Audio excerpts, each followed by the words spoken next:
இரவில் பணி செல்லும் வழியில் உன் பாத சுவடென்று உன்னை தொடர்வேன். உன் காதலில் உன் கோதலில் என் வாழ்க்கை திறக்கிறதே. என் ஆடையில் உன் வாசனை எப்போதும் எழுகிறதே.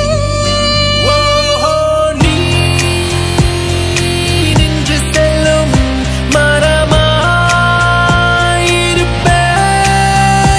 உனை நான் கண்டுவிட்டால் மழையாய் வாழுப்பேன். நீ என்னை நினைத்தாய், நான் உன்னை நினைத்தேன். உன் வாசம் வாங்கிச் சென்று வீட்டில் வளர்ப்பேன். ஒரு கற்றை இரவில் பனி செல்லும்